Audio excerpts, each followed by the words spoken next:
Bonjour tout le monde et bienvenue à Balado Ludique, un podcast entièrement dédié aux jeux, plus particulièrement aux jeux de table et aux jeux de société. Saison 3, épisode 1! Wouh! La saison 3 est commencée! Yeah! Thématique de jeux. Je suis Simon et comme à l'habitude, je suis en compagnie du grand chef des jeux, Monsieur Jean-François Chrétien. Hello Simon! Ton titre est officialisé, JF. Ok. Ah, c'est bon ça. J'ai arrêté de changer de chapeau à chaque épisode, c'est ça? Ben ouais, c'est ça. Là, on est là. Saison 3, c'est la saison où on conclut des chapitres, où on achève des choses, en fait. Ok. Hey, déjà, même moi, je suis intrigué. Ben ouais, non, mais c'est ça, là, on est là. Ça fait deux mois qu'on n'a rien fait de ça. Là, on se retrouve là-dedans. On est un peu rouillé. On sait pas trop qu'est-ce qui se passe. On se rappelait même plus comment enregistrer avant que ça commence. Donc, ça va être un retour violent pour nous. Mais quand même le fun. Écoute, on a quand même des petites choses à dire avant de commencer. Ben oui, on a 1000 choses à dire avant de commencer. En fait, on pourrait faire un épisode spécial où on fait juste parler de ce qu'on va faire pendant la saison 3. On va faire énormément de choses. Encore une fois, beaucoup d'invités au programme. En fait, je veux même pas les dire parce que je veux laisser un peu la surprise aux gens de le découvrir.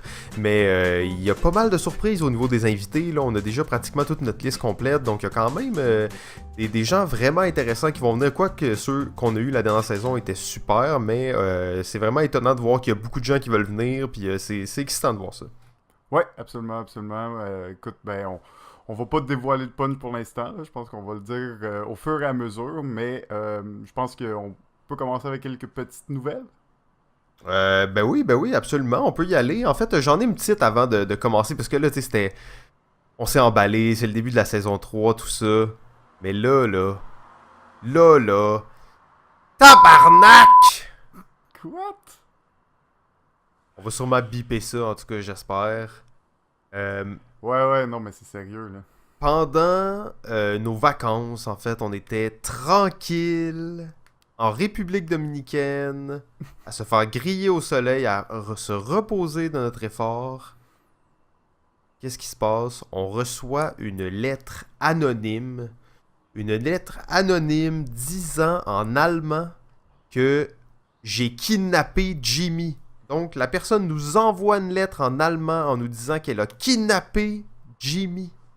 Ouais, ben enfin, on a au moins une trace. On sait maintenant qu'est-ce qui se passe, mais... What? Ouais, non, c'est ça, c'est assez choquant. En fait, nous, on n'était même pas sûr s'il existait pour de vrai Jimmy, mais là, quand on a reçu ça, on a parfaitement compris que la réalité avait dépassé la fiction. Et réellement, quelqu'un s'en est pris à notre technicien. C'est assez grave, en fait. Là, c'est un podcast de board game, on est là pour s'amuser, tout ça. Mais non, il fallait que quelqu'un kidnappe Jimmy. Surtout qu'on n'a pas de demande de rançon, on sait pas qu'est-ce qu'ils veulent, ces gens. On n'a rien, Jimmy, là, en nous, a on est besoin. ouvert, là. On a plein de jeux, hein, JF. Combien de jeux t'es prêt à donner pour avoir Jimmy, là? Une bonne dizaine. Ah, c'est ça, exact. Donc, on aimerait ça au moins avoir un suivi là-dessus. C'est écrit en allemand, donc bien entendu, ça pointe vers le docteur comme étant un potentiel suspect. Ça serait étonnant, mais tu sais, on sait jamais. Hein, des fois, il aurait pu entendre ça peut-être, puis capoter un peu là-dessus. Là. Ouais, en même temps, quand tu analyses la lettre, parce qu'on l'a évidemment fait passer plusieurs par tests, la police, on l'a inspecté, on a fait des tests. Des relevés, des exactement. échantillons à n'en plus finir. Ça a été analysé et on n'a pu trouver qu'une seule chose qui nous donnait un petit indice, c'est que une des lettres utilisées pour créer cette lettre-là, ben, c'est un G tiré du logo du musée Grévin. Alors, peut-être l'allemand, c'est un bluff? Montréal, on vous a à l'œil! On vous surveille! En tout cas, c'est ça. On est rendu là. On a envie vraiment d'avoir des nouvelles du kidnappeur. On est prêt à négocier et tout.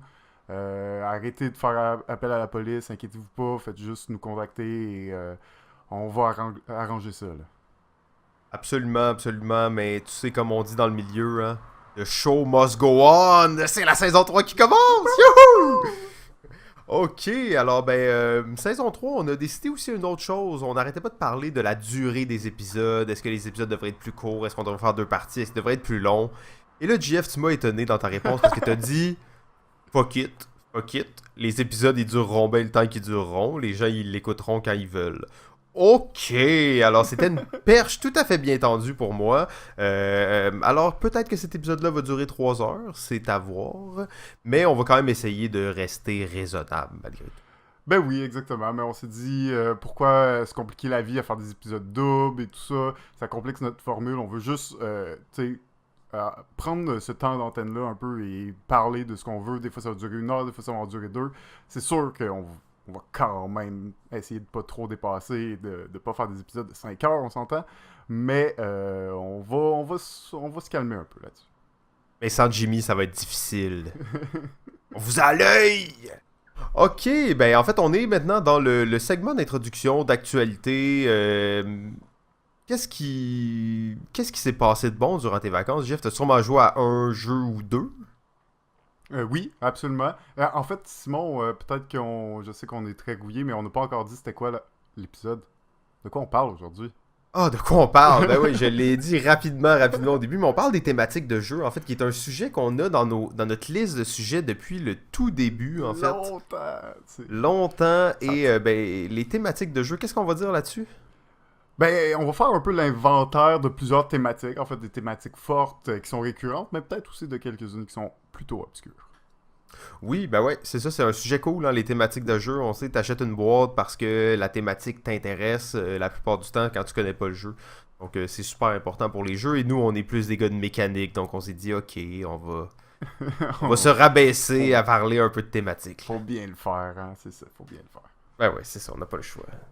Alors oui, cet été, écoute, outre d'avoir fini la saison 1, finalement, de Pandémie Legacy, en 5 jours d'ailleurs. Ben c'est ça, en fait, là tu dis ça, mais tu sais, tu l'as pas fini, tu l'as recommencé puis tu l'as fait en 5 jours. Ben ouais, hein, c'est ça, j'étais coincé en plein milieu, j'arrive pas à le finir avec mon groupe, donc oui, je l'ai refait du début. Ben écoute, je l'ai fait en 5 jours et c'était vraiment, vraiment le fun de faire ça. Je pense que le genre d'expérience que tu veux faire assez rapidement, je pense que j'ai plus senti la thématique puis le jeu évoluer en le faisant assez rapidement, assez condensé. Mais je vais pas trop en parler parce que malgré tout, j'imagine qu'il y a d'autres gens qui n'ont toujours pas essayé la saison 1. Ça vaut quand même la peine. Ça vaut quand même la peine. Ouais, exactement. Il faut pas s'attendre à une grande histoire épique, là. Je te dirais que c'était un petit peu du déjà vu, mais c'est quand même vraiment le fun de voir comment ça s'inscrit dans un jeu de société et comment le jeu de société évolue avec ça. J'allais dire, tu l'as fait 2 fois, fait que c'est clair que c'est un peu déjà vu, là. Mais, non, mais et là, si je comprends bien, tu l'as joué à 2, c'est ça, vous étiez juste 2 joueurs. Oui, exactement. Mais j'ai entendu beaucoup de gens me dire que des Legacy, autant Pandémie, mais Charterstone aussi, je pense même Seafall, qui l'avaient joué à 2 joueurs et que c'était beaucoup plus intéressant, c'était plus rapide, tu faisais vraiment l'histoire à une bonne vitesse. Toi, t'as pensé quoi de ça à 2? Ben écoute, moi c'est sûr, je l'ai fait avec ma copine, donc c'est sûr que je trouve qu'à 2, quand on vit ensemble, de toute façon, ben c'est beaucoup plus facile de sortir le jeu. Donc, si on l'a fait en 5 jours de suite, ben c'est à cause qu'on vivait ensemble. Sinon, ça aurait été très difficile de le faire à 4. Je dirais ma première expérience a été à 4 et malheureusement, on a comme un peu arrêté en plein milieu de la campagne. Très difficile de se revoir et à un certain point, tu perds un peu le momentum. Puis c'est ça que tu veux pas perdre d'une certaine façon parce que c'est cette histoire qui se crée là que tu veux vraiment être dedans puis la continuer. Tu veux pas comme jouer aux 2 mois à ça.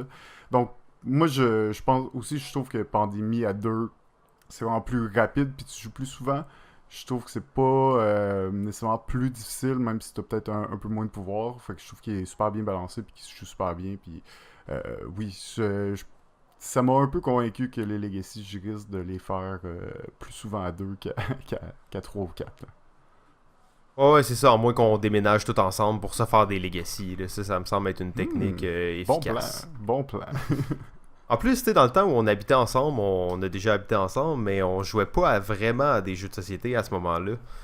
Ça fait plus de 10 ans, donc on n'a pas eu cette chance vraiment d'exploser la chose. Non, c'était les débuts, en fait, avec des jeux, c'est quoi, Taxi, L'aventure postale, les postale, Alhambra, Illuminati. Mais faut dire que les jeux comme des Legacy ou des jeux avec une histoire aussi forte là, qui continue, ben, il n'y en avait pas tant que ça non plus à cette époque. Non, absolument, absolument. Tu vois, moi, pendant mes vacances, j'étais allé visiter un bar ludique, si on veut. Ok, ben J'étais ouais. dans la région du Saguenay, en fait, à Chicoutimi, pour être exact. On était là-bas pour quelques jours et on est allé dans un bar qui venait tout juste d'ouvrir, un resto-bar, si on veut, qui s'appelle le Versus. À Chicoutimi, je pense que ça faisait quelques mois à peine qu'il venait d'ouvrir, c'était tout nouveau. C'est un bar vraiment divisé en deux, donc on va avoir la section jeux de société et la section jeux vidéo. Fait qu'on a vraiment les deux dans le même endroit. Bien entendu, c'est à Chicoutimi, la population est peut-être un peu moins grande, moins diversifiée, mais tu vois, c'était plein. On est allé là un vendredi soir, c'était plein. Ah ouais. Super belle ambiance, super cool. Ils ont un peu peut-être d'adaptation à faire encore parce que ils sentaient qu'il n'y avait pas le rodage excellent. Tu sais, les jeux sont dans une place fermée, donc tu peux pas les voir, donc c'est difficile de choisir tes jeux. Peut-être aussi que les animateurs ben, vont apprendre des nouveaux jeux, donc vont pouvoir en proposer plus au fil du temps. Mais au final, très belle expérience, très cool. On a passé une super belle soirée. On a joué à Ticket to Ride, on a joué à... Je me rappelle plus à quoi on a joué. Ah oui, on a joué à Mysterium, c'est ça, on a joué à Mysterium, on a joué à Ticket to Ride. Donc super cool, belle soirée, les gens étaient très sympas, belle ambiance. Le Versus à Chicoutimi, si vous passez dans le coin et allez faire un tour, c'est quand même une belle place pour jouer. Je me demandais juste, quand tu parlais de la section jeux vidéo, on parle d'arcade ou de console, de Non, on parle rétro de ou... consoles rétro, mais aussi récentes. Là, tu sais, il y avait du Mario Tennis, tennis sur la Wii. Je pense même qu'il y avait une Switch. Donc c'était quand même assez récent. C'est pas du gros gaming, là, c'est plus du couch gaming. Là, donc des gens des Nice. jeux locaux, là, tu sais, beaucoup d'N64, de Super Nintendo. Vraiment ce genre de console-là. Là. Ok, nice. Fait que ouais, très très cool place. Cool. Ben, il s'en ouvre de plus en plus, hein, je pense, des bars, cafés, ludiques. Fait que, au Québec, Absolument. là, je pense que ça commence vraiment à prendre et à être de plus en plus populaire. Fait que c'est toujours le fun d'entendre là, parler de nouvelles places comme ça qui ouvrent.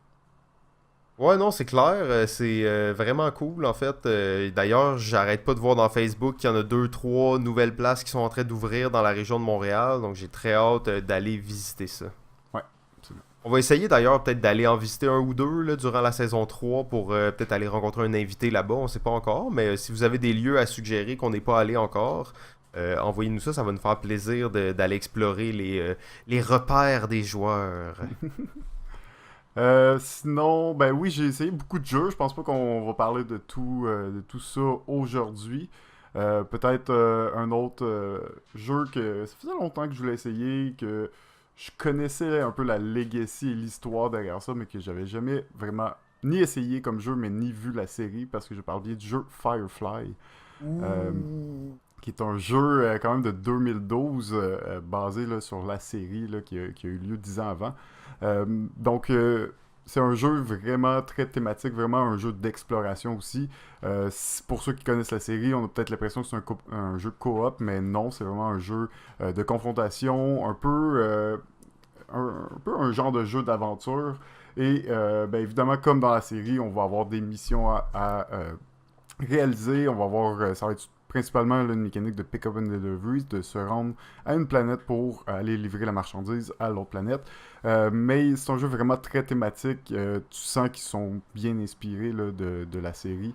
Puis c'était une série que j'avais pas vue, que j'ai écouté le premier épisode d'ailleurs pour me mettre dedans avant de jouer. Et, ben, j'ai accroché tout de suite, évidemment. Donc, je pourrais vous en parler plus longuement, mais c'est un beau petit jeu. Moi, quand j'ai commencé à jouer, je me suis dit ça me faisait penser à Merchant and Marauder. Et Ok. ça m'a fait peur un peu parce que. Ouais, on sait que l'expérience de ça, elle est un peu limitée. Là. Oui, puis je sais aussi que Firefly, bon, ça commence à faire un petit bout qui est sorti aussi, fait que je suis un petit peu inquiet, mais euh, la partie a été vraiment plus fluide, plus rapide. T'as quand même cet élément là, de chance quand tu piges des missions, tout ça. Ça joue, puis tu sens que l'élément de hasard est quand même important. Peut-être un peu trop pour moi dans un jeu de stratégie comme ça, mais ça reste que c'est du jeu américain. Donc, sais, ça marche bien avec l'histoire, puis au moins le jeu, il a pas duré 4 heures, c'était quand même un jeu d'à peu près 2 heures, 2 heures et demie, à 4 joueurs, ce qui est quand même vraiment le fun, puis pour ceux qui aiment la science-fiction ou qui aiment cette série, je pense que ça vaut vraiment la peine. Ouais, j'en ai souvent entendu parler, et de la série et du jeu. En fait, j'ai consommé aucun des deux. Je sais que la série, elle est culte là, pour beaucoup de gens. Là. C'est une série vraiment unique dans Oui. l'histoire de la Ben, télé en plus. unique Là. parce qu'elle n'a qu'une saison, hein. C'est un peu C'est ça, ce qui la rend unique aussi. exactement. Donc, ben, j'ai bien hâte d'essayer le jeu. Ça a l'air cool. Euh, j'ai joué bien entendu à plein de jeux durant l'été, mais j'ai surtout commencé à jouer à un nouveau jeu que je pourrais dire un genre de jeu, un collectible de dextérité. What? Euh, je veux pas trop exciter les gens parce que en fait j'ai commencé à faire de l'escalade. Mais Escalade le board game. ouais, si on veut, là, tu sais, de l'escalade, là, dans des places d'escalade, donc tu grimpes des murs et tout. Et ça a vraiment été une passion pour moi, donc c'est pour ça que j'en parle un petit peu aujourd'hui, parce qu'il y a vraiment un côté puzzle dans l'escalade qu'on réalise pas vraiment quand on en a fait une fois ou deux, mais quand tu commences à en faire, tu te rends compte que c'est... Il y a vraiment un côté où tu dois intellectualiser les pistes, puis les visualiser, puis faire une stratégie à l'avance. Je vois ça vraiment comme un sport, mais de puzzle, en fait. C'est le terme qui revient tout le temps. Donc, c'est une espèce de casse-tête que tu essaies de résoudre. Oui, ton corps, des fois, est pas au point pour le faire, mais tu sens aussi... Tu sais, c'est important. On commence avec des vieux gars. On veut pas dépérir trop vite. Tu sais, je me suis laissé dépérir très vite depuis les 10 dernières années au profit des jeux, hein, je veux dire. Faut pas se le cacher, là. Les jeux, ça met pas nécessairement en forme physiquement. Donc l'escalade, je trouvais que c'était un bon mix entre les deux. Je vais essayer de pas trop parler de ça durant la saison, mais je suis quand même assez excité là, par rapport à Non, l'escalade. mais là, Donc l'escalade, ça te prend du monde, ça te prend des cordes, ça te prend un gear, non? C'est compliqué, là. ben là, en fait, c'est ça. Moi, je fais pour l'instant ce qu'ils appelle du bloc, ou en anglais du bouldering. Et ça, dans le fond, c'est de l'escalade sans corde, mais où tu montes pas des murs là, très très hauts. En fait, tu montes des murs qui sont moins hauts. Ils sont peut-être un peu plus techniques, quoique dans les gros murs, ça peut être aussi difficile. Mais mettons, les niveaux faciles sont peut-être petit peu plus difficiles. Et quand tu tombes sur un immense matelas. Tu peux pas vraiment te blesser en faisant ça. Ben, tu peux te blesser, mais tu sais, c'est pas si dangereux à cause que t'as pas de corde. Donc c'est ça, du bloc. Fait que ça, tu te pointes là. La seule chose que t'as besoin, c'est des souliers d'escalade. Puis tu peux commencer à grimper. Donc tu y vas seul, tu y vas avec des amis. Vraiment, quand tu veux, c'est ultra ouvert. Très cool, très cool. Ouais, j'espère que tu vas te joindre à nous bientôt. Là. D'ailleurs, t'avais dit que Ça t'étais devrait. peut-être tenté par ça. Là. Fait que j'essaie de te travailler un peu au corps pour que tu viennes. Parce que je pense que tu vas... Mais toi, t'en as déjà fait en plus de l'escalade. Là. Il y a longtemps, oui, il y a longtemps. Ouais, c'est ça. Donc, t'en as fait beaucoup de la voix, puis tout ça. T'as fait des cours. Donc, je pense que tu vas bien adorer ça. Ben, Ben, on... Oui, ah oui, excuse-moi, vas-y, non, vas-y. non, non, ben j'allais juste enchaîner peut-être avec quelques petites nouvelles. Avant Ben oui, on sait que la saison de l'automne, c'est par excellence la saison des board games. En fait, c'est mur à mur, jeu de société de septembre à décembre, avec le temps des Ouais, fêtes qui s'enchaînent, et même jusqu'après les fêtes, on a des festivals et tout ça. Donc, c'est vraiment une période chargée. exactement, puis on va essayer de rester à jour à ce niveau-là et vous informer des activités qui s'en viennent. La première que j'ai à vous parler, ben, c'est une activité qui est déjà passée parce qu'elle se déroulait avant notre premier épisode. Donc, je parle du Delirium ludique, qui est une première édition pour cette activité, qui est une convention de joueurs, tout simplement, où les gens se rendent là, ils sont hébergés, un service d'hébergement, et ont accès à des centaines de jeux pour la fin de semaine. Ça se déroulait du 14 au 16 septembre au campus Notre-Dame-de-Foix dans le coin de Québec.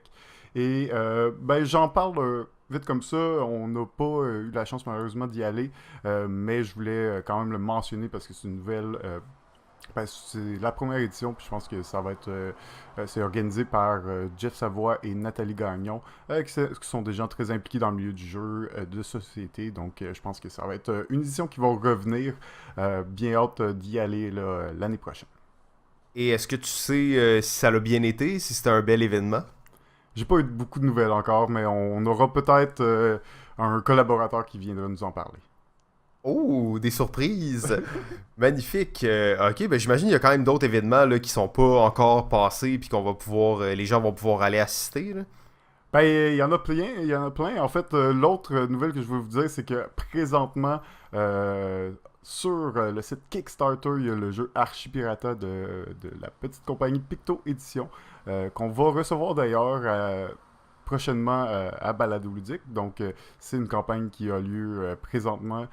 Ça vaut la peine d'aller voir ce jeu-là. C'est un premier jeu là, pour, dans le fond, la compagnie Picto Édition, mais qui est formé de Stéphane Vachon, qui a déjà de l'expérience. Il y a déjà un jeu en route qu'on a eu d'ailleurs en entrevue pendant nos épisodes bonus cet été et qu'on aura la chance de revoir bientôt. Là.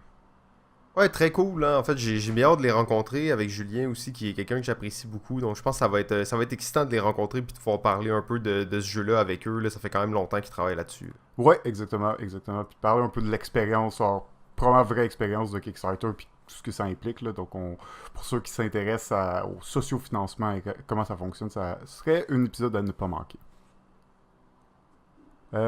Puis, ben c'est ça. En gros, pour les événements, il y a beaucoup de choses qui s'en viennent, mais on va en parler quand ça va être plus propice là, dans les épisodes, là, dès que ça va être un peu plus proche. Toi, est-ce que tu en avais à nous partager? Non, aucun événement à partager. Non, non, non. Ben, en fait, on pourrait peut-être dire qu'il y a le Mega Game qui s'en vient bientôt. Je suis quand même excité par rapport à ça, sauf que malheureusement pour vous, en fait, les places sont déjà vendues. Ça a été vendu 5 minutes après que ça a été mis en ligne. Donc, vous pourrez juste contempler ça de l'extérieur et pleurer en remettant votre vie en question en disant pourquoi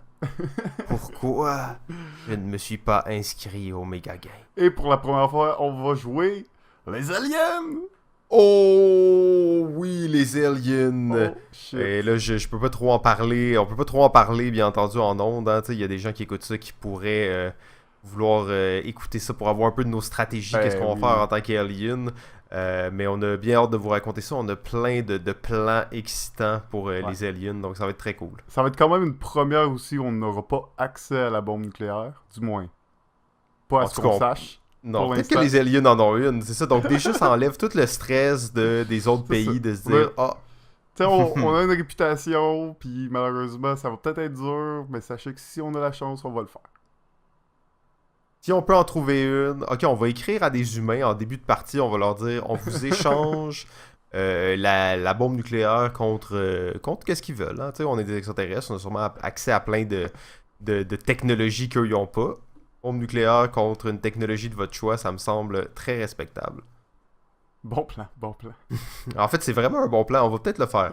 Je pense que ça fait le tour de l'actualité puis des événements à venir. Comme tu as dit, à chaque épisode, on va essayer justement de parler des prochains événements pour que vous puissiez être alerte puis garder ça à jour dans votre calendrier.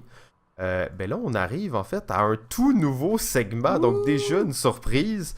C'est le segment Ludo-Sophie. À ce moment-là, devrait jouer le jingle, en fait, qui va jouer pour les gens qui nous écoutent. Mais je tenais quand même à mentionner JF, j'ai hâte que tu l'entendes, parce que tu l'as pas entendu, mais tu peux pas vraiment, sûrement l'imaginer. J'ai vraiment hâte de l'entendre. Donc, tu sais, il est correct, il est pas top qualité, mais il est un bon 75%. Ludo-Sophie. L'homme est la mesure de toute chose. L'homme est un animal métaphysique. On peut en savoir plus sur quelqu'un en 1 heure de jeu qu'en 1 année de conversation. Élevez votre esprit pour un moment de Ludo-Sophie. Donc, Ludo-Sophie, c'est un segment dans lequel on va philosopher, si on veut, sur le ludique. Ça sera pas nécessairement très profond et tout ça. Le but, c'est pas d'amener la réflexion trop loin, mais juste peut-être de partir un peu des discussions. Et justement, on trouvait que c'était un peu large ça. Donc, qu'est-ce qu'on a décidé de faire? C'est qu'on va partir d'un livre qui a été écrit par Ignacy Trzewiczek, qui est un auteur polonais absolument extraordinaire, qui a fait notamment Robinson Crusoe, Imperial Settlers, Stronghold, Prêt-à-porter. Il a travaillé aussi sur des jeux de rôle comme Neuroshima, RPG. Et là, il vient de sortir tout récemment Detective, a Modern Crime Board Game.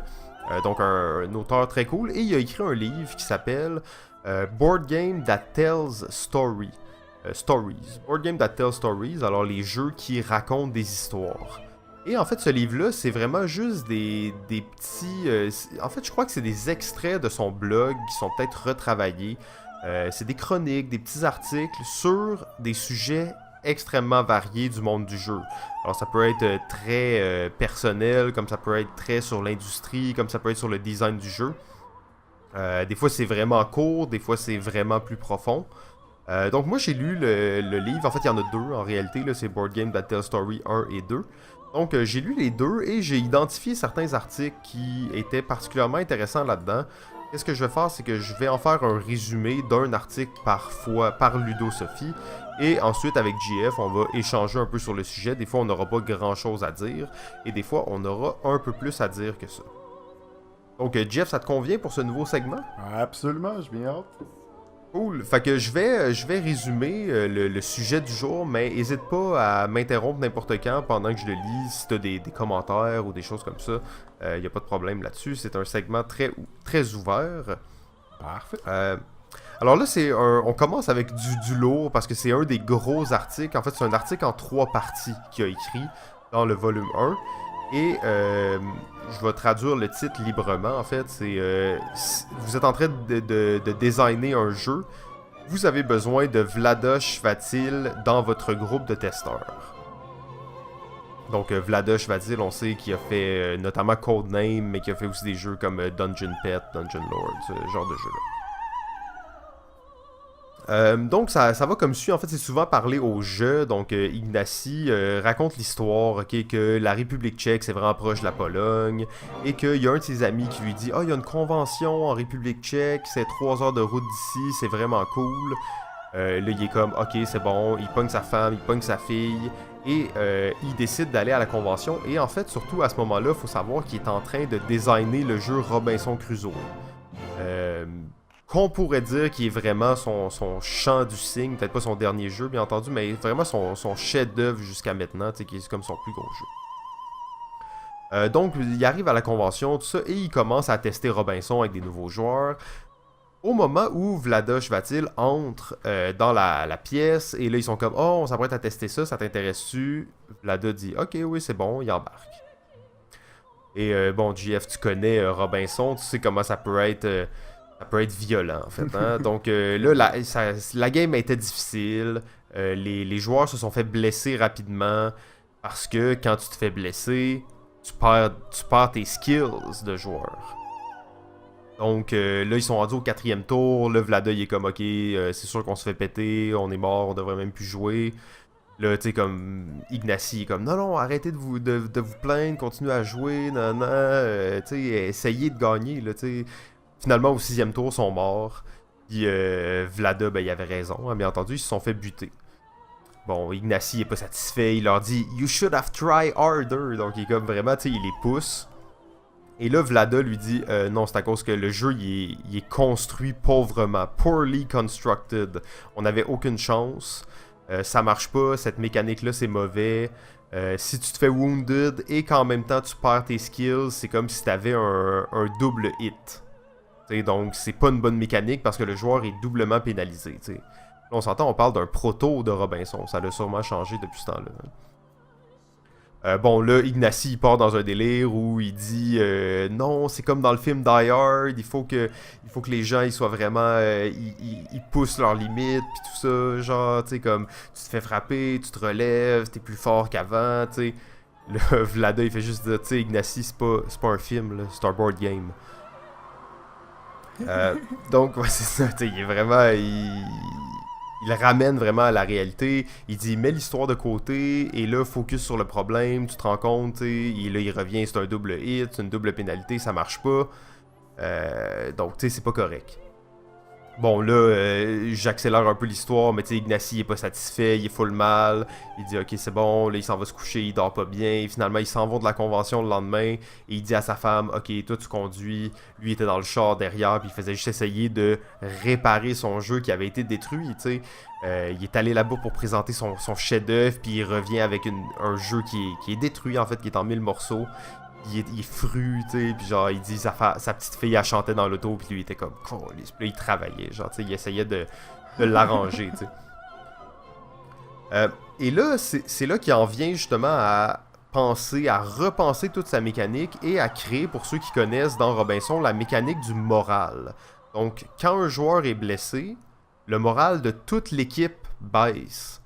Et juste cette idée-là, en fait, puis là, lui, il était dans un mood où là, il chialait, puis il voyait que son moral baissait, fait que ça l'amenait dans cette réflexion-là.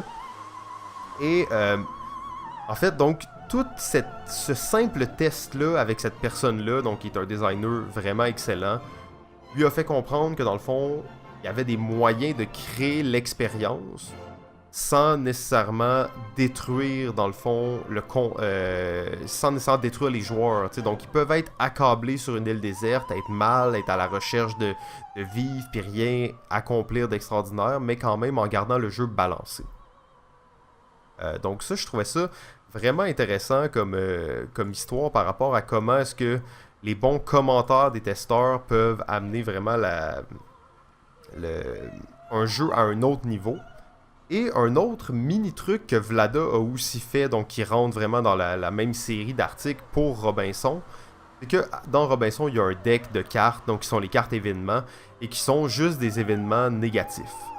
Mais au début, c'était pas juste des événements négatifs, c'était un mélange, il y avait un peu moins d'événements positifs et beaucoup d'événements négatifs, mais il y avait quand même des événements positifs.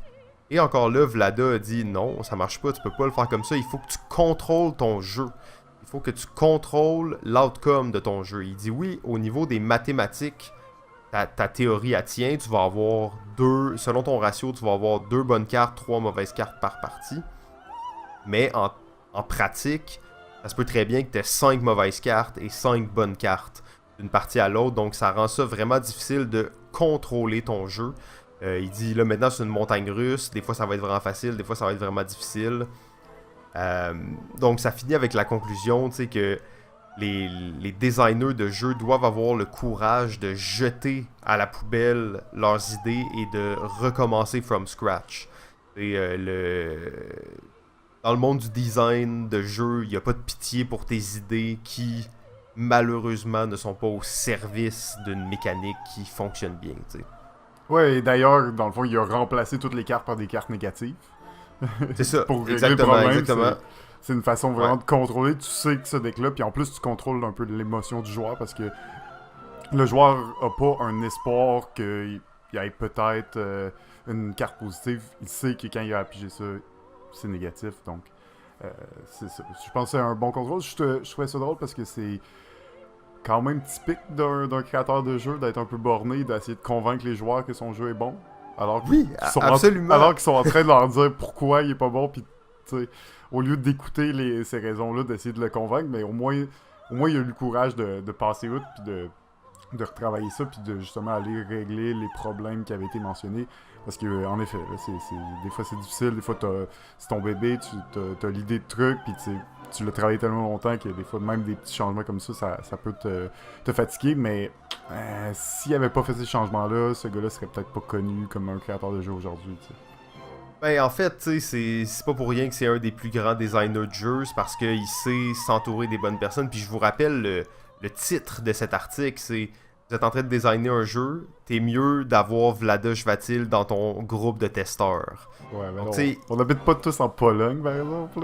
Non, c'est ça, malheureusement, on n'habite pas tous en Pologne, donc ce conseil-là s'adapte peu, mais ça montre l'idée de peut-être d'avoir un designer d'expérience dans son groupe de testeurs, et d'ailleurs à Montréal, dans la communauté des créateurs, la première ligne de testeurs, c'est presque tous d'autres designers de jeux, tu sais. Ouais, absolument. Et c'est les gens souvent qui vont pouvoir t'amener des réflexions vraiment pertinentes sur le jeu, sur les mécaniques, comment le rendre plus fluide, comment le rendre plus balancé aussi. Donc très intéressant, puis j'ai bien hâte de continuer un peu ces chroniques-là parce que je pense qu'on va en apprendre beaucoup sur le design de jeu et aussi sur Ignacy en fait, parce que c'est un livre qui est très personnel à lui. Qui est vraiment intéressant, on apprend vraiment à le connaître à travers ça, puis à voir un peu sa perception. Et tout ça pour conclure, Robinson, réellement, il y a 2 livres, là. Il y a Board Game That Tell Stories 1 et 2. 50% de ces 2 livres-là sont consacrés à Robinson. Donc ça montre un peu comment lui perçoit ce jeu-là par rapport à lui-même. Là. Donc c'est vraiment comme un de ses chefs-d'œuvre par rapport à ça. Ben, c'est parfait parce qu'on voulait d'ailleurs faire un épisode spécial sur lui, mais peut-être pas assez de jeux pour vraiment qu'on puisse y dédier un épisode, mais là, on va y dédier des segments. Exactement, exactement. Donc c'est super intéressant. Éventuellement, on va sûrement passer à d'autres livres ou d'autres sources pour nos discussions. Mais pour l'instant, on en a quand même pour un petit bout avec Ignacy Board Game That Tells Stories.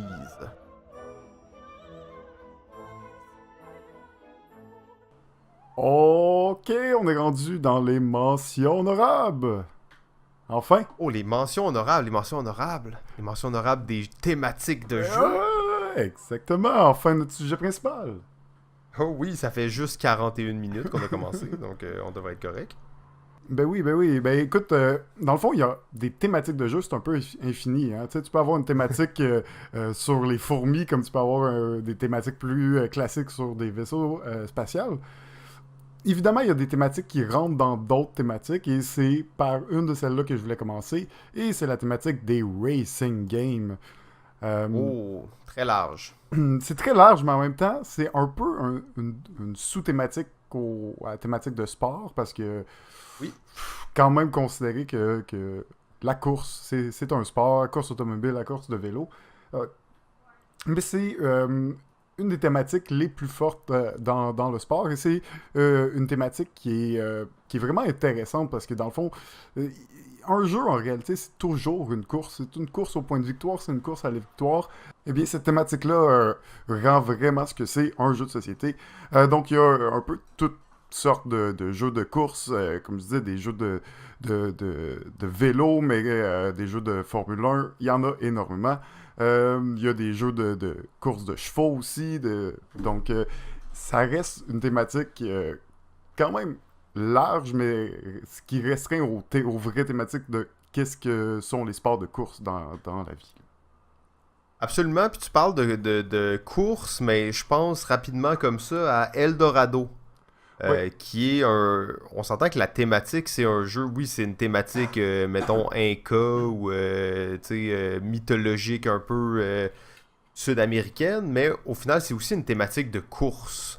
La mécanique, c'est une course, mais la thématique est aussi une course parce que tu vas être le premier à te rendre à cet endroit-là pour trouver les trésors. Oui, exactement. Exactement. Donc, il y a quand même ça qui revient même dans des jeux qui sont pas nécessairement de sport.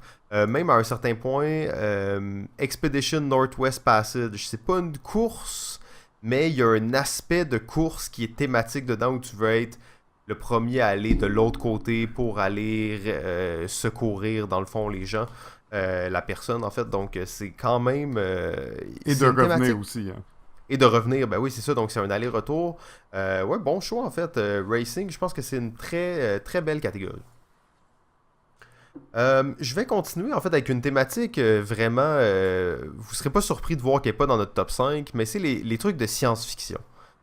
C'est très large en fait la science-fiction, c'est un des thèmes avec le médiéval fantastique qui est vraiment, je dirais, pratiquement le plus populaire dans les jeux de société en général. C'est un thème qui existe depuis très longtemps, on le voit dans tous les types de jeux. C'est aussi un thème qui peut être divisé là, en plusieurs sous-catégories, donc on va retrouver des jeux plus d'exploration spatiale comme ou de colonisation comme Terraforming Mars, alors qu'on va retrouver des jeux plus de guerre intergalactique comme Eclipse, ce genre de choses-là. Et après, on peut aller dans le cyberpunk avec Netrunner. Donc, c'est vraiment un thème qui ratisse très large, qui est encore très populaire de nos jours. Là. La science-fiction, ça marche, on le regarde dans toutes les conventions. Il y a toujours, et là je dis une dizaine, mais tu sais, je pourrais dire une centaine pratiquement de jeux de science-fiction qui sortent chaque année. Toujours des spin-offs sur des thèmes qu'on a déjà vus. Est-ce que toi, est-ce que t'es tanné de voir des jeux de science-fiction ou est-ce que tu penses qu'il y en a trop ou tu penses juste que ça fait partie de la tendance puis on va continuer à en voir autant puis ça te dérange pas tant? Moi, personnellement, ça me dérange pas de temps. Je te dirais je l'ai pas mis dans mon top 5, mais il aurait pu être là dans le sens qui est quand même pas loin dans la mesure où Ben oui, une thématique de l'espace, une thématique de science-fiction va généralement attirer mon attention et peut-être m'inciter à essayer le jeu. Donc oui, c'est une thématique qui m'attire. Je pense que c'est une thématique qui est, bon, tellement large et un peu générique que, ben, évidemment, ton public cible, il est plus large aussi quand tu choisis une thématique comme ça, mais tu te restreins aussi beaucoup d'autres joueurs. Donc, dépendamment de ton public cible, je pense qu'il y a vraiment une niche, puis je pense pas que c'est une thématique qui va disparaître, là, c'est-à-dire que ça va perdurer, puis moi, ça me dérange pas qu'il y en ait autant, puis qu'il continue à en avoir, tant qu'on continue à être original dans les jeux, dans les thématiques, tu sais, quand on pense de science-fiction, je pense aussi à Rimworld. Ouais, ok.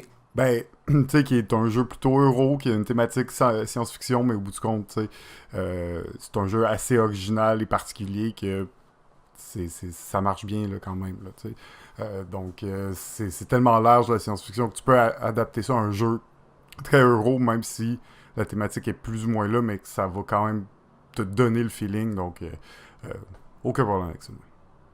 Oui, absolument. Je suis bien d'accord avec toi. Moi, personnellement, c'est vraiment pas ma thématique préférée, quoique beaucoup de mes jeux favoris sont des jeux de science-fiction. Mais, je sais pas, j'ai développé une espèce d'amertume là, envers les gros jeux de vaisseau. Puis tout ça, je comprends que la science-fiction, c'est plus que ça. Maintenant, quand je vois ces jeux-là, je suis comme, j'ai un petit goût de vomi dans la bouche. Puis ok, je vais m'embarquer dans un jeu de guerre intergalactique c'est sûr pour les aider pendant 2 heures, calculer c'est des très lié affaires, à bouger des petits jeux. vaisseaux. C'est très lié à des jeux de 4X là, qu'on appelle. Oui. Qui ont. Non, c'est ça. C'est pas nos types de jeux préférés, là, disons.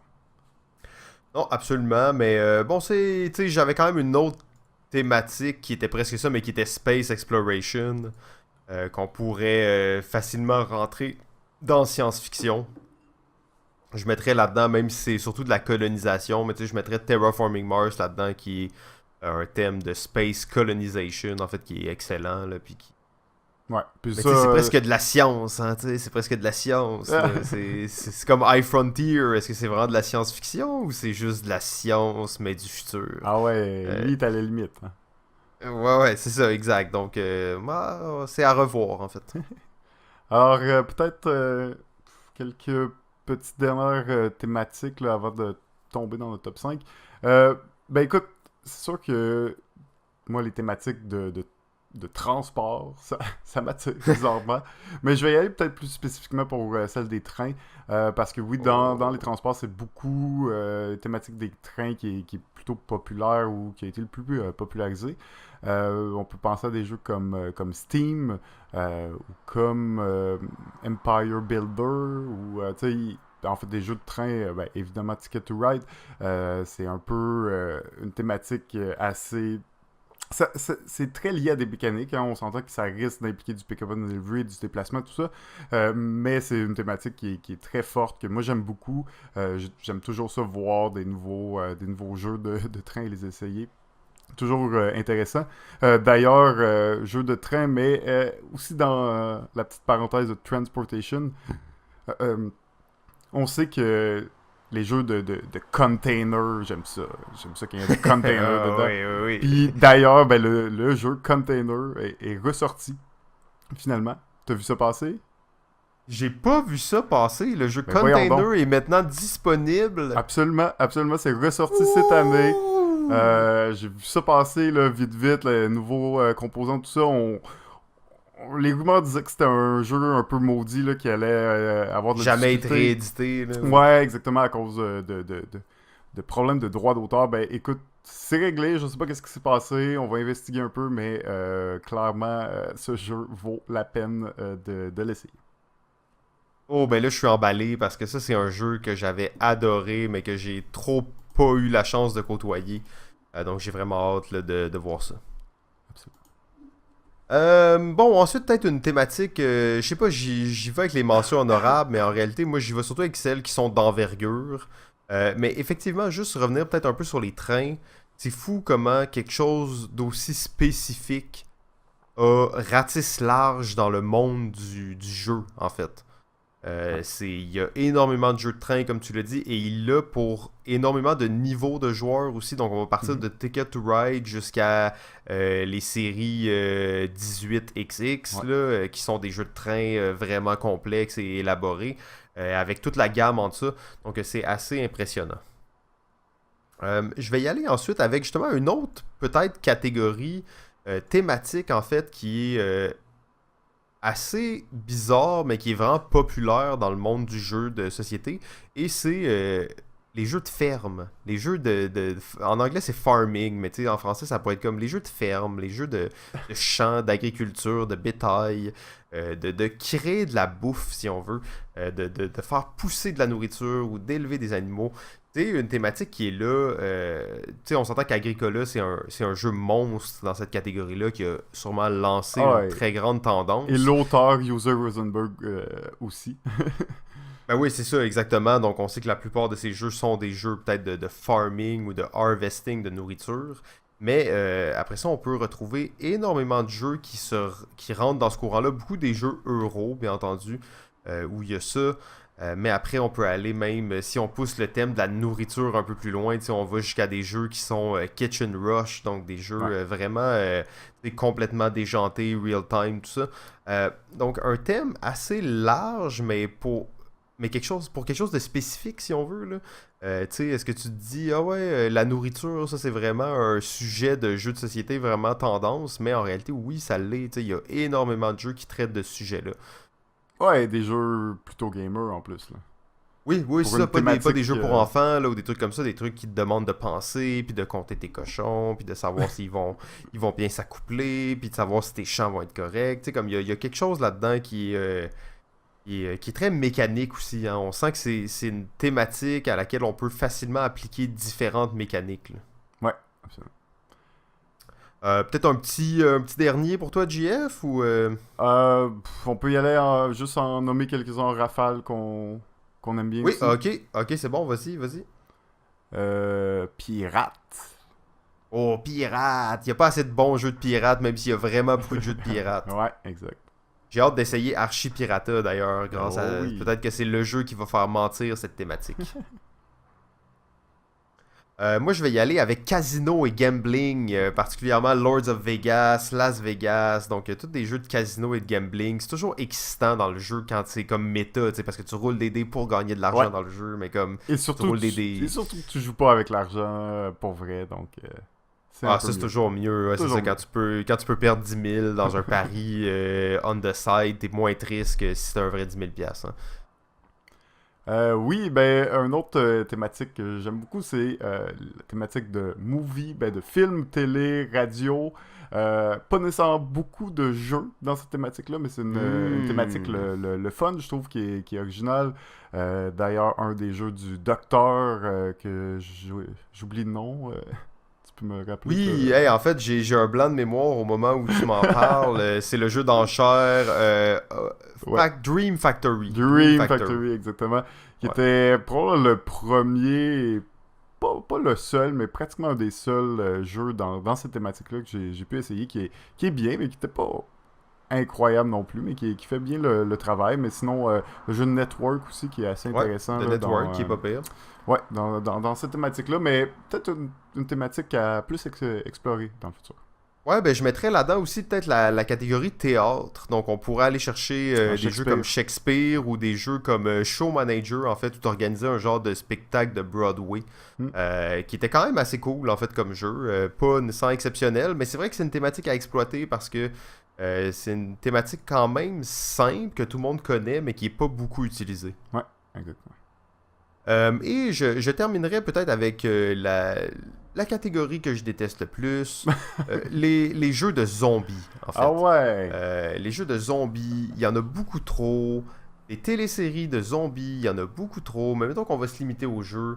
Pour cette thématique-là, il y a déjà beaucoup de jeux de zombies. Arrêtez de faire des jeux de zombies. En même temps, Zombicide, 10 millions sur Kickstarter. Continuez à faire des jeux de zombies. Faites plein d'argent sur le dos des gens qui capotent sur les zombies.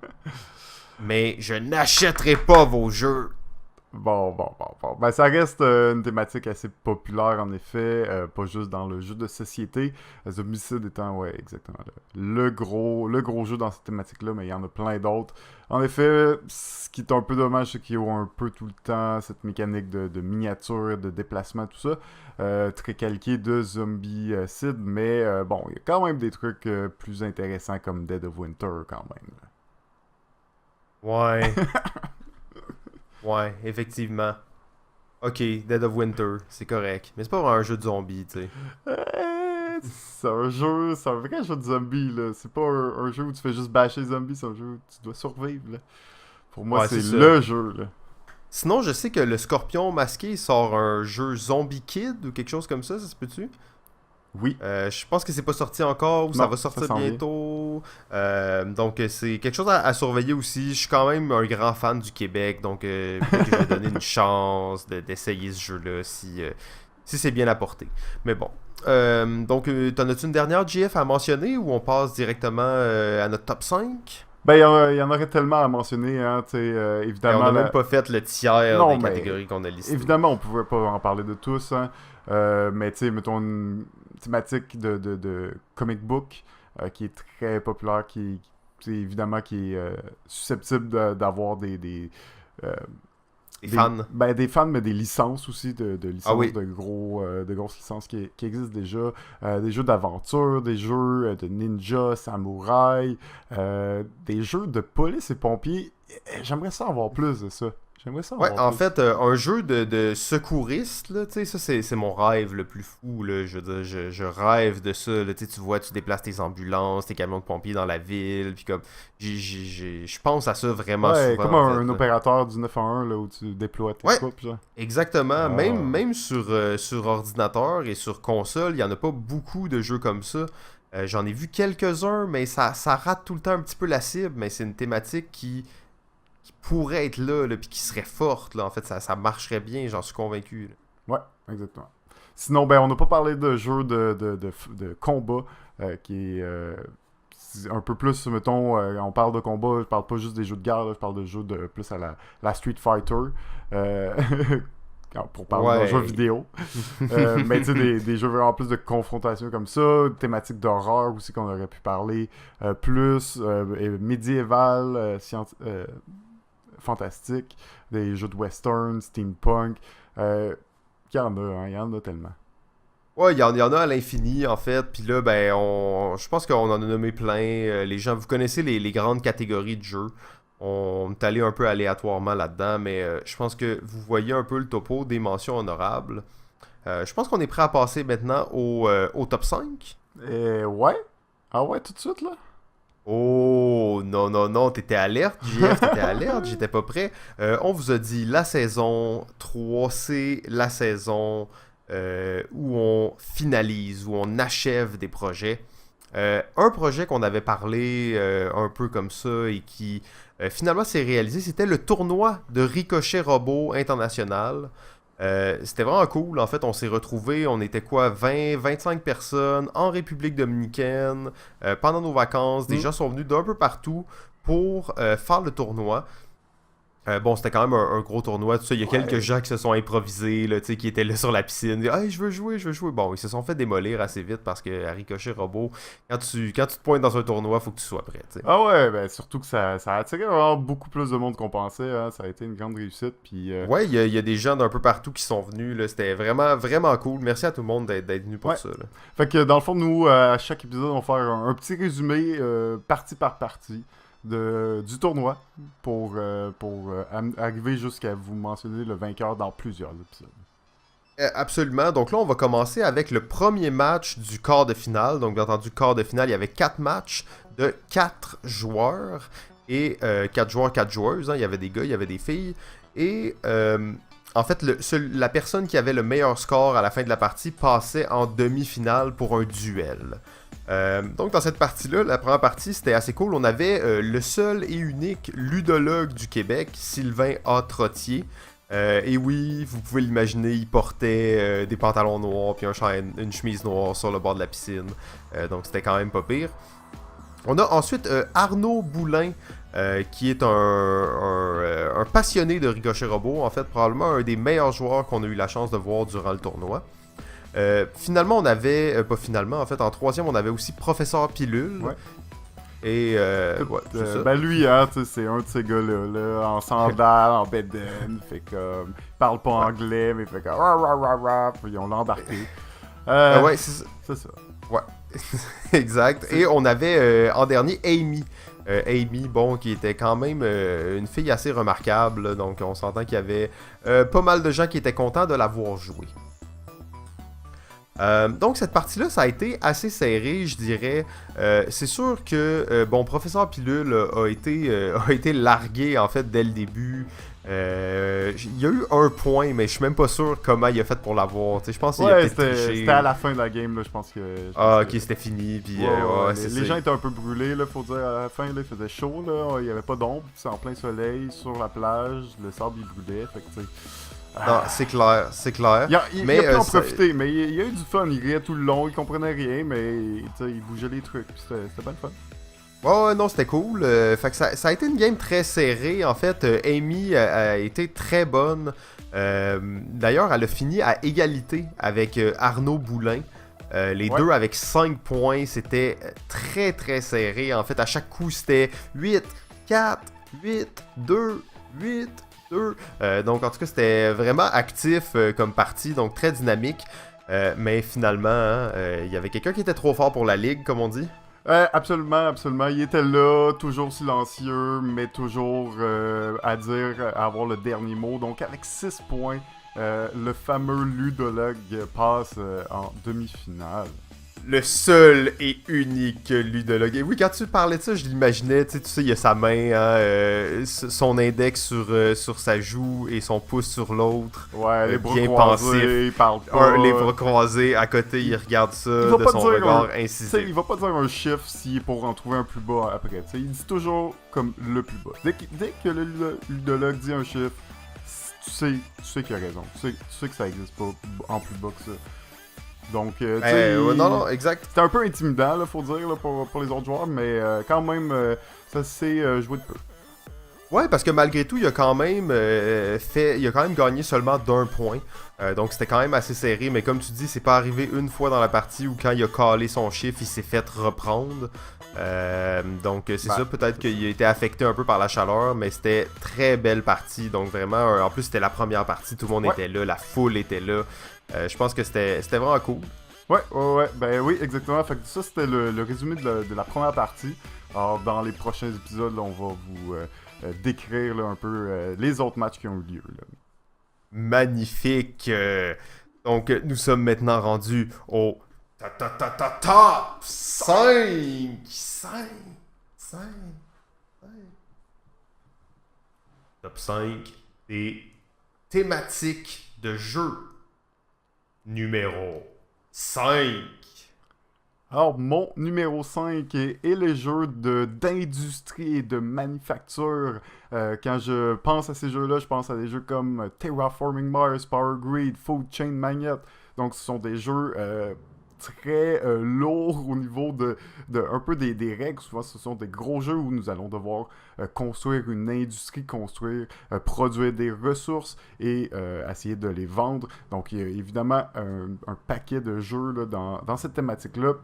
Mais je l'ai mis aussi parce que c'est une thématique qui m'a vraiment attiré vers le jeu de société. D'ailleurs, avec le jeu Power Grid Factory Manager, qui était un jeu où on construisait des boîtes puis des palettes, tu sais, grosso modo. Puis du moins, on construisait notre industrie dans le but de créer des produits et de les vendre. C'est une thématique très forte. Il y a beaucoup de jeux de Martin Wallace aussi qui tourne alentour de ça. Donc ça, c'est mon numéro 5. Absolument, très très bon choix de thématique. Je dirais probablement que c'est la thématique la plus présente dans ma bibliothèque.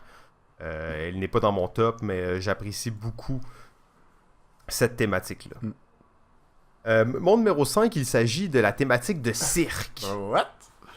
De cirque? Il n'y a pas de jeu de cirque? Mais il y en a pas beaucoup, malheureusement, puis tu vas convenir dans ma... Moi, j'ai mis les thématiques que j'aime le plus, tu sais, mais ça veut vraiment pas dire que c'est les jeux que j'aime le plus. C'est souvent c'est pas pareil, là. Non, c'est ça, en fait, moi, les thématiques que j'ai mis là-dedans, là, c'est des thématiques qui vont me rendre intéressé à un jeu, qui vont me dire, faudrait peut-être que je l'achète, j'aimerais ça le jouer, sans nécessairement savoir si le jeu il est bon ou non. Effectivement, Cirque, très peu de bons jeux. Je pense à Coney Island qui est pas excellent. Je pense à Steam Park qui est pas excellent. Je pense à Meeple Circus qui est correct pour ce qu'il est. C'est pas un jeu excellent, mais c'est un bon jeu de dextérité. Mais effectivement, des jeux de cirque, il n'y en a pas beaucoup. Pourtant, tout est là pour faire un jeu excitant. Donc, tu as une équipe à gérer, tu as différents rôles à gérer. Donc, tu as tes acrobates, tu as tes clowns, tu as tes jongleurs, tu as tes danseurs, tu as tes animaux, tu as tout ton transport à faire d'une ville à l'autre. Gérer, tu sais, il y a un film qui s'appelle The Greatest Showman ou quelque chose comme ça. Et c'est justement l'histoire d'un cirque ambulant. Tu sais, c'était des trains, là, c'était comme 30 wagons qui se déplaçaient à travers les États-Unis pour faire des spectacles de cirque, qui s'établissaient dans une ville. Le cirque arrive en ville, tu déploies ta tente, tu as besoin de centaines de personnes pour déployer ta tente. Ça, tu fais du market. On a compris ça. Ah ouais, non, mais là, j'étais vraiment emballé, tu sais. Non, mais moi, je pensais que c'était Meeple Circus qui t'avait un peu convaincu de peut-être mettre cette thématique-là dans ton top 5. Ben, en fait, moi, la thématique de cirque, il y a même un jeu qui s'appelle Drum Roll, auquel j'ai jamais joué, mais il y a une année où il y a Coney Island et Drum Roll qui sont sortis, qui étaient deux jeux de cirque, et j'étais comme, oh oui, c'est tellement une bonne thématique, j'étais full excité. C'est plus, moi, Oui, Meeple Circus, ça m'a un peu ramené vers ça, parce que c'est le plus proche d'une gestion d'un cirque, même si c'est vraiment simplifié. Ça reste un jeu de dextérité, hein. Fait que toi, tu verrais ça, mais en jeu de stratégie de gestion. Un gros jeu de gestion, là, où tu fais tes spectacles, puis tout ça. Donc, ça existe pas encore, mais c'est une thématique. Là. S'il y a un jeu de cirque qui sort, c'est sûr que mon œil va dessus, puis je suis comme, oh, je veux essayer ce jeu. Numéro 4. Alors, mon numéro 4 est le même que le tien. C'est rare! Surtout dans cette liste. Mais on l'a vaguement mentionné tantôt, mais c'est la catégorie des jeux de sport. Les sports! Ben oui, c'est une catégorie qui n'en a pas tant que ça, puis force est d'admettre qu'on est obligé d'inclure les jeux de course dans cette thématique-là, mais des jeux comme Flamme Rouge, Formula D, Downforce sont des bons exemples, mais quand je pense à des jeux de sport, je pense aussi beaucoup au jeu Baseball Highlight 2046, excellent deck building de baseball, mais à part ça, il y en a pas tant que ça des jeux de sport, là, outre des jeux de course. Non, ben j'irais peut-être avec Blood Ball Team Manager ou Blood Ball en général, qui est un jeu d'une espèce de football médiéval fantastique. Sinon, je pense à un jeu qui s'appelle Gym, qui est un Paco Game, en fait, qui est un tout petit jeu de la série Paco Game, qui est un jeu de sport aussi. J'amènerais là-dedans un jeu auquel j'ai jamais joué, mais qui m'a vraiment toujours excité, qui est un jeu de basket. Tu fais ton équipe de basket, tu vas repêcher des joueurs. C'est un jeu, on l'a souvent vu dans des conventions, il était joué, mais j'ai jamais eu la chance. Basket Boss. Alors, je suis pas sûr si c'est très bon, mais ça a l'air vraiment cool, tu sais. Honnêtement, j'ai lu les règles, ça a l'air intéressant. C'est un jeu grosso modo d'enchère. Pas eu de la chance. On irait sûrement même avec Dodécadron. Non.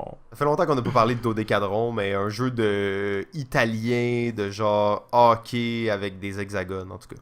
Ouais, c'est ça. Oui, sport, très excitant, beaucoup de possibilités, mais encore là, comme tu dis, peu de diversité. Il n'y en a pas énormément, surtout si on élimine les jeux de course. Là, il en reste, on peut pratiquement les compter sur les doigts de la main. 4 attaques! Smash! C'est vrai.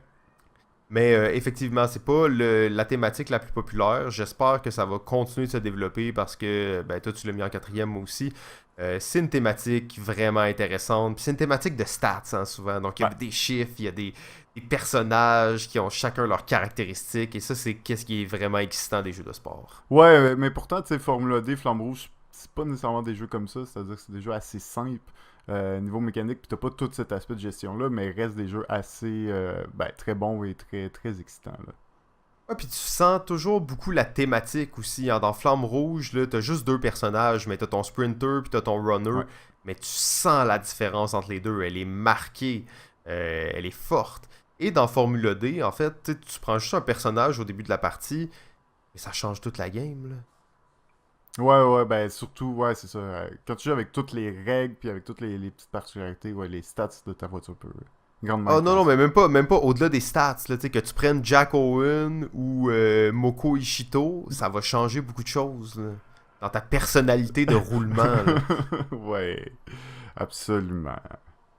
Non, non, mais c'est sûr, en fait, que ça Ouais. influence. Faudrait qu'on en discute plus en détail, mais c'est pratiquement sûr que ça change quelque chose. Numéro 3. Alors, mon numéro 3 c'est le thématique de détective.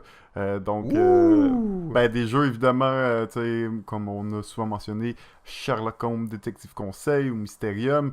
Donc, des jeux qui nous met un peu dans la peau d'un détective. On va devoir résoudre des crimes ou du moins déduire certaines choses de ça. Et d'ailleurs, le nouveau jeu de pas de Vlada, mais Ignacy. Ignacy, exactement, que j'ai pas encore eu la chance d'essayer, mais qui est sur ma liste, qui est dans cette veine-là, en fait, qui s'appelle Détective, directement. Ouais, c'est ça.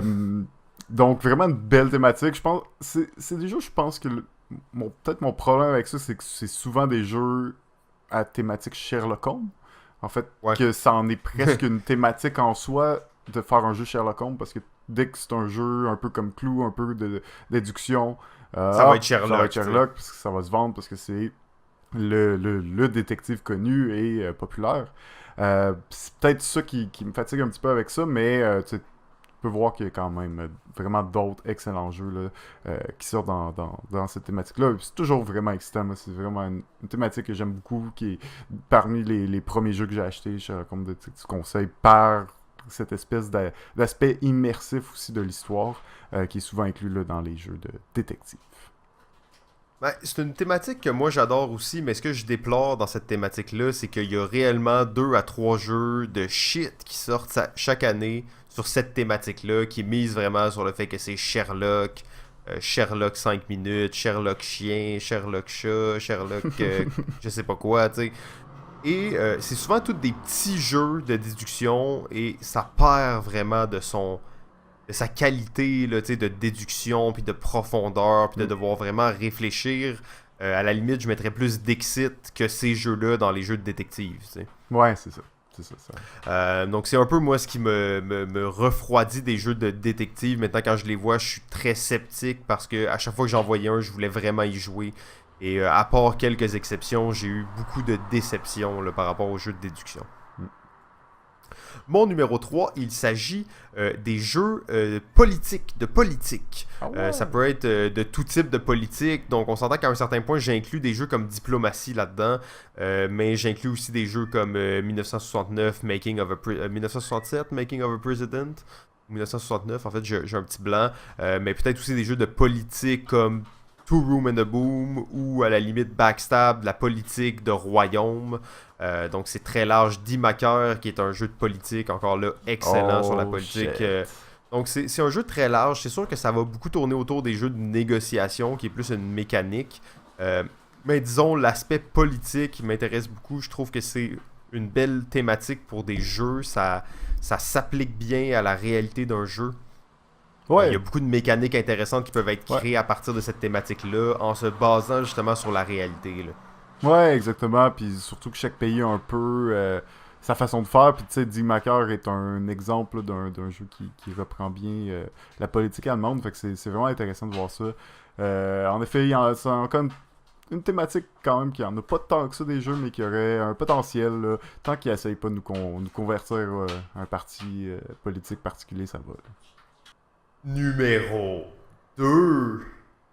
Ben écoute, mon numéro 2, c'est le même que le tien encore. C'est pas si pire quand même. 2 croisements. Surtout toi qui ne refusais d'accepter le city building comme une thématique. Tu l'as mis en numéro 2! What? Oups. Non, mais c'est vrai que c'est quand même aussi une thématique. Là. Je peux pas nier que c'est une thématique. Il y a des jeux qui sont purement des jeux de construction de ville. Donc ça serait fou de dire que c'est pas une thématique. Mon point, c'est surtout que c'est peut-être plus une mécanique avant d'être une thématique, mais c'est une thématique tellement excitante, mais qui livre très rarement la marchandise. C'est pas... c'est une thématique, tu sais... vraiment large. Puis moi, je trouve qu'il y a des jeux quand même très différents. Là. Juste, si tu prends Seven Wonders, Puerto Rico, Keyflowers, sont 3 jeux de city building qui sont quand même très différents dans leur mécanique. Donc, ça reste, tu sais, ce genre de jeu-là, j'en prendrais encore plus, autant que de jeux d'espace qui sortent par année, en fait. C'est vraiment une thématique que j'aime, puis je vois les différentes variantes, versions, même Medina aussi, qui en est une en soi, qui est très le fun, là, donc de découvrir toutes les possibilités avec ça. Moi, je trouve que c'est une très bonne mécanique, et faut toujours penser à SimCity, puis j'ai toujours l'espoir de revoir ce jeu en jeu de société. Ben, en fait, c'est un peu vers là que ça m'amène. T'sais, city building, pour moi, c'est vraiment là, que tu construis une ville, que tu sens que tu construis une ville, que tu es en train de bâtir quelque chose, puis que c'est une ville. T'sais. C'est pas une civilisation, c'est pas un. Je sais pas quoi, c'est pas un empire, c'est une ville. Et c'est une thématique que je rêve qui est un bon jeu. En fait, je rêve qui est le meilleur jeu, que ce soit un jeu de city building à la SimCity, puis tu sais, c'est mon rêve le plus cher, c'est pour ça en fait que je le mets en numéro 2 moi aussi. Malheureusement, c'est une thématique qui continue de me décevoir fois après fois. Chaque année, il y a des jeux de city building qui sortent et qui ne sont pas à la hauteur. Numéro 1. Alors, mon numéro 1, c'est la thématique des jeux de civilisation. Et oui, en particulier à cause des deux jeux qui se nomment Civilisation, ou des jeux comme Mare Nostrum. Donc, c'est évidemment des jeux généralement à grand déploiement de plusieurs heures, qui impliquent peut-être un peu de city building, justement, mais qui est une construction de civilisation. Évidemment, dans ça, on peut rentrer des jeux vraiment physique comme civilisation, où on va vraiment avoir nos villes sur un plateau, on va se déplacer, tout ça, ou des jeux plus abstraits comme Through the Age, qui est un jeu où on va construire notre civilisation à travers les années et les époques, et on va la construire seulement avec des cartes et avec des ressources là, qu'on va tracker, mais qui reste quand même qui garde quand même son feeling de civilisation. C'est ma thématique de loin préférée dans les jeux de société. Oui, absolument. Ben, très bon choix. Je l'ai pas dans mon top, mais réellement, j'ai beaucoup de jeux que j'adore, dont Archipelago, qui sont des jeux de civilisation vraiment incroyables. Tu disais des jeux plus longs, mais je pense, mettons, à un jeu comme Civilisation, qui est un jeu plus petit, mais qui reprend quand même cette thématique-là, qui marche assez bien. C'est un jeu c'est une thématique qui va quand même être assez large aussi, qu'on va retrouver dans des plus petits jeux. Qui peut être exploité vraiment facilement aussi. C'est quelque chose que les gens sont habitués de voir, mais qui reste toujours intéressant à découvrir. Là. Ouais, exactement. Mon numéro 1, il s'agit de la thématique des jeux de mode. Oh my god, c'était clair. Alors on va passer rapidement à Prêt-à-porter, oui, en fait, qui le est seul probablement le seul vrai jeu de mode. Il y en a d'autres, mais... c'est pour un jeu que tu l'as mis là cette thématique-là. Là. Non, comme je t'ai dit, moi je n'ai pas choisi mes thématiques en fonction des jeux, mais bien en fonction de qu'est-ce que je voudrais. Tu sais, encore là, c'est tellement une thématique intéressante où il y a plein de strates différentes, d'évaluation de compagnie, puis de mode, puis de designer, puis de mannequin, puis de photoshoot, puis de marketing. Tu sais, il y a tout là-dedans, en fait. Tu sais, incarner un bureau de mode, je me dis, moi, si je vois un jeu de mode, d'ailleurs, j'en avais vu un qui était sorti, mais j'ai jamais pu mettre la main sur la copie qui était sortie l'année dernière.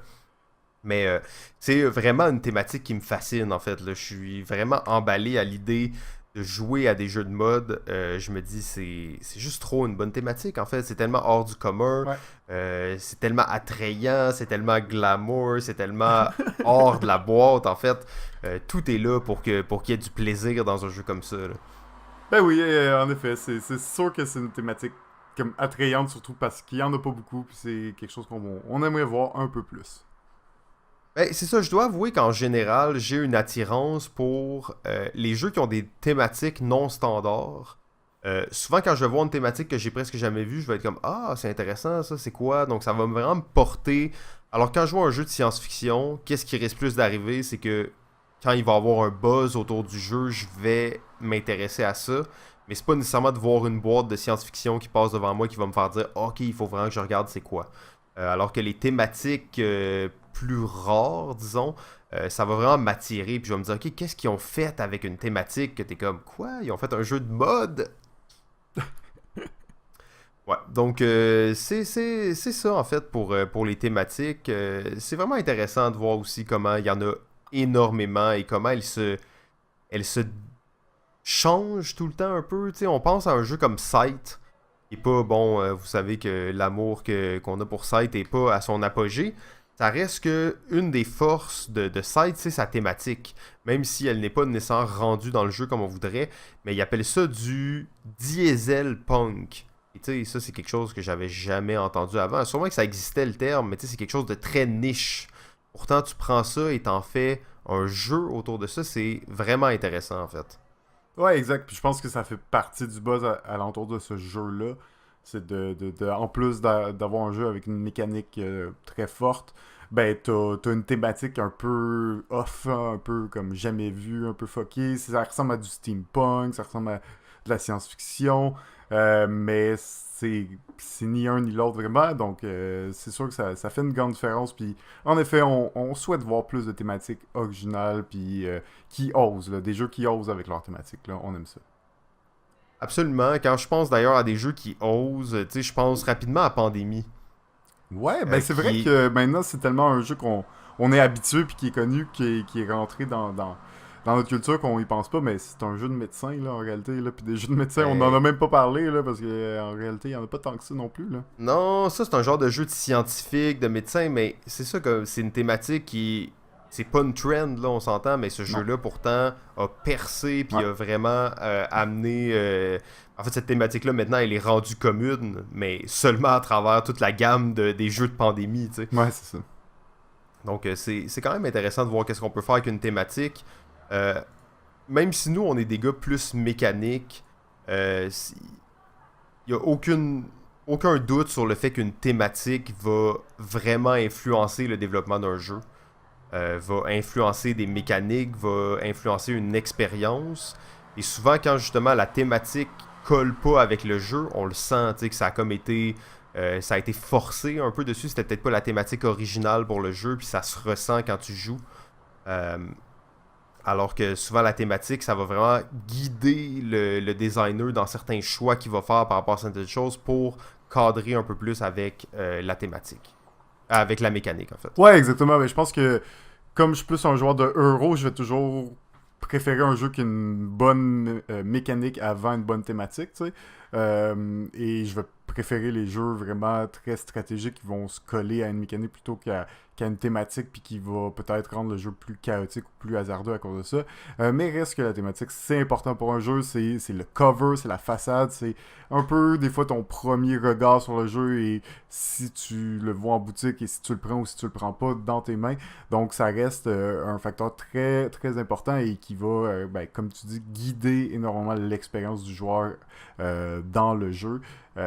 Donc, ben, c'est pour ça qu'il faut aussi choisir des thématiques qu'on aime. Hein. C'est pas tout le monde, on n'aime pas toutes les mêmes thématiques dans la vie. Puis ça va rendre les jeux vraiment plus à un autre niveau. Puis ça va les pousser à un autre niveau si vous jouez vraiment à des jeux de thématiques qui vous intéressent fortement.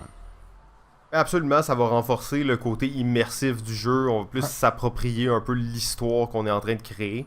Mais là, tu parlais des jeux euro, puis je me rends compte, on a juste même pas parlé de la catégorie, la thématique des jeux euro, en fait. Qui est pas vraiment une thématique, mais Tom Vassal avait dit ça il y a quand même plusieurs années et je trouvais ça vraiment drôle. Il appelait ça les jeux de trading in the Mediterranean, de trading dans la Méditerranée, tu sais. Et on s'entend que la moitié des jeux euros, c'est vraiment ça. Tu sais, tu joues un marchand dans un quelconque pays de la Méditerranée qui fait des échanges ou qui construit des choses. Donc c'est vraiment comme une espèce de thématique euro. Ça pourrait être la thématique Méditerranée là, tu sais, qui Ouais, rentrerait très bien là-dedans. je pense plus qu'on est là de nos jours. Je pense que les jeux euros sont quand même sont grandement diversifiés au niveau des thématiques.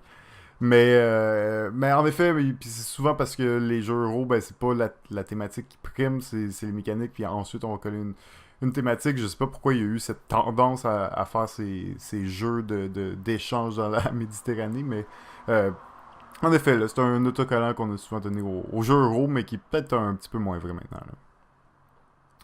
Ouais, ben je pense que ça fait pas mal le tour de notre épisode sur les thématiques. C'est pas notre spécialité, mais j'étais quand même vraiment content de parler de ça. Il y avait des trucs intéressants qui sont sortis, je pense, de parler des thématiques. Ouh, épisode 1 dans la boîte, bam! Et C'est commencé épisode la 1, saison 3. Saison 3, bienvenue tout le monde. C'était un plaisir de vous avoir avec nous. Peut-être juste terminer avec 2 messages qu'on a reçus quand même récemment que j'ai trouvé très sympathiques. En fait, on a reçu un message de Laurent qui dit découvert par hasard votre podcast. Depuis, je suis accro, super intéressant, super varié, super alchimie entre vous et vos invités. Bref, que du bonheur. Hâte d'écouter la nouvelle saison de Balado Ludique. Donc très cool en fait de recevoir des messages comme ça. Si vous avez des messages comme ça, nous on est toujours bien excités. Et on a reçu aussi un message de Denis qui dit « Hello, je viens de découvrir votre podcast et je le trouve super intéressant, riche en découvertes. Je suis en train de toutes les écouter. Bonne continuation. » Donc encore une fois, très cool. 2 gens qui ont découvert Balado Ludique entre les 2 saisons, donc la saison 2 et la saison 3. Sûrement grâce au fait que vous avez partagé énormément nos épisodes comme on vous l'avait demandé si gentiment. Donc merci encore pour ça. C'est ça qui va conclure donc notre premier épisode de la saison 3. Merci beaucoup de votre écoute assidue. N'oubliez pas de nous suivre sur Facebook et peut-être de nous partager une fois de temps en temps, mais pas trop. Pour ce, JF, Hey, Simon. je te dis, Tu me dis quoi? continue à jouer. Continue à jouer! Balado Ludique remercie son diffuseur jeu.ca. La musique est une gracieuseté de bensound.com.